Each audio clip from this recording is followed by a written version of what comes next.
আসসালামু আলাইকুম। বাংলাদেশ বেতার সিলেট সংবাদ পড়ছি রোহেনা সুলতানা। সারা দেশের মতো সিলেটেও আজ শুরু হয়েছে চলতি বছরের এইচএসসি ও সমমান পরীক্ষা। এবার সিলেট বোর্ডে ৭১,৭১১ জন শিক্ষার্থী ৯৬টি কেন্দ্রে পরীক্ষায় অংশ নিয়েছে। পরীক্ষা কেন্দ্রগুলোর শৃঙ্খলা বজায় রাখতে এবং শান্তিপূর্ণ পরিবেশ নিশ্চিত করতে বিধিনিষেধ জারি করে মেট্রোপলিটন পুলিশ। পরীক্ষা সুষ্ঠু, সুন্দর ও নকলমুক্ত পরিবেশে সম্পন্ন করতে দেশের সব কেন্দ্রে সিসিটিভি ক্যামেরা স্থাপন করা হয়েছে। এছাড়া শিক্ষা মন্ত্রণালয়ে একটি কেন্দ্রীয় সিসিটিভি ক্যামেরা মনিটরিং সেল খোলা হয়, যেখানে বসে দেশের যে কোনো প্রান্তের যে কোনো কেন্দ্রের পরীক্ষা সরাসরি পর্যবেক্ষণ করা হয়। খেলাধুলার ক্ষেত্রে গণমাধ্যম কর্মীদের অবদানকে স্বীকৃতি দিন, এই প্রতিপাদ্যকে সামনে রেখে সারা দেশের মতো সিলেটেও আজ পালিত হচ্ছে বিশ্ব ক্রীড়া সাংবাদিক দিবস। আন্তর্জাতিক ক্রীড়া সাংবাদিক সংস্থার অনুমোদিত সংগঠন হিসেবে বাংলাদেশ ক্রীড়া লেখক সমিতি দিবসটি পালন করে। বিশ্বের ২ শতাধিক দেশে একযোগে দিবসটি উদযাপিত হয়। ১৯৯৫ সাল থেকে বাংলাদেশে দিবসটি উদযাপিত হচ্ছে। সারা দেশের মতো সিলেটেও বিভিন্ন ক্রীড়া সাংবাদিক সংগঠন নানা কর্মসূচি পালন করছে।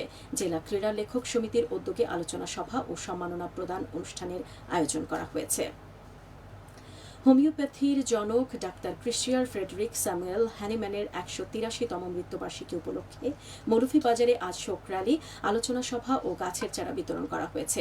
সকালে কেন্দ্রীয় শহীদ মিনার প্রাঙ্গণ থেকে বের হয় শোক র্যালি। র্যালিটি শহরের গুরুত্বপূর্ণ সড়ক প্রদক্ষিণ করে এম সাইফুর রহমান অডিটোরিয়ামে এসে শেষ হয়। পরে অডিটোরিয়াম হল রুমে অনুষ্ঠিত হয় আলোচনা সভা। জেলা পরিষদ প্রশাসক মিজানুর রহমান মিজান এতে প্রধান অতিথি হিসেবে উপস্থিত ছিলেন। এ সময় বক্তারা বলেন, হোমিওপ্যাথি কেবল একটি চিকিৎসা পদ্ধতি নয়, বরং এটি একটি পূর্ণাঙ্গ স্বাস্থ্য সুরক্ষার নিদর্শন। সভা শেষে উপস্থিত সকলের মধ্যে একটি করে ঔষধি গাছের চারা উপহার দেওয়া হয়।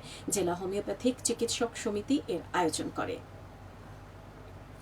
মৌলভীবাজারের জুড়ি উপজেলায় হাওর অঞ্চলের প্রাকৃতিক পরিবেশ সুরক্ষা, জীববৈচিত্র্য সংরক্ষণ ও অধিবাসীদের জীবনমান উন্নয়নে শিক্ষক ও ইমামদের নিয়ে ৩ দিনব্যাপী প্রশিক্ষণ কর্মশালা শুরু হয়েছে।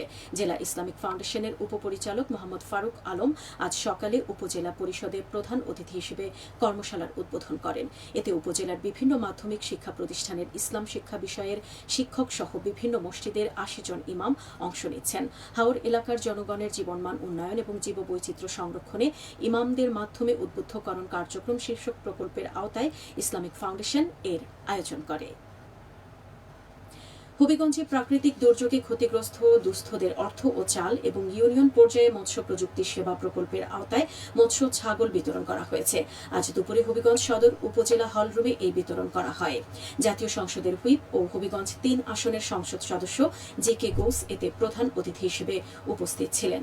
এতে ২৫ জন মৎস্য চাষীকে মাছের পোনা ও ৪,৯২৫ জনকে গাছের চারা ও নগদ ১,০০০ টাকা করে দেওয়া হয়। পুশিনের প্রতিরোধে হবিগঞ্জে সীমান্ত এলাকায় সর্বোচ্চ সতর্ক অবস্থানে রয়েছে বিজিবি। সীমান্ত জুড়ে টহল, গোয়েন্দা নজরদারি এবং জনসচেতনতামূলক কার্যক্রম জোরদার করা হয়েছে। বিজিবি জানায়, নিয়মিত উঠান বৈঠক, মাইকিং এবং জনসচেতনতামূলক কার্যক্রম চালানো হচ্ছে। স্থানীয় বাসিন্দারাও স্বতঃস্ফূর্তভাবে তথ্য দিয়ে বিজিবিকে সহযোগিতা করছেন। মৌলভীবাজারের বড়লেখা ভায়া শাহবাজপুর লাতু এবং জুড়ি উপজেলার জুড়ি লাঠিটিলা মহাসড়কের ২৭ কিলোমিটার সড়ক উন্নয়ন প্রকল্পের কাজ এগিয়ে চলছে। এতে ব্যয় হচ্ছে প্রায় ৩.৫ কোটি টাকা। প্রকল্পের আওতায় ২টি ব্রিজ, ৮টি কালভার্ট, মাটি ভরাট, রাস্তা প্রশস্তকরণ, আরসিসি ঢালাই ও পিচ সহ আনুষঙ্গিক কাজ অন্তর্ভুক্ত রয়েছে। সড়ক ও জনপথ অধিদপ্তর তা বাস্তবায়ন করছে। সবশেষে আবহাওয়া।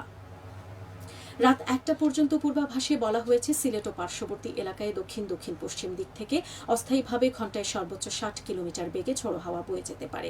সেই সঙ্গে হতে পারে বৃষ্টি অথবা বজ্রসহ বৃষ্টিপাত। এসব এলাকার নদীবন্দর সমূহকে ১ নম্বর সতর্কতা সংকেত দেখিয়ে যেতে বলা হয়েছে। আজ সিলেটে সূর্যোদয় হয়েছে ৫টা ৫ মিনিটে এবং সূর্য অস্ত যাবে ৬টা ৪৬ মিনিটে।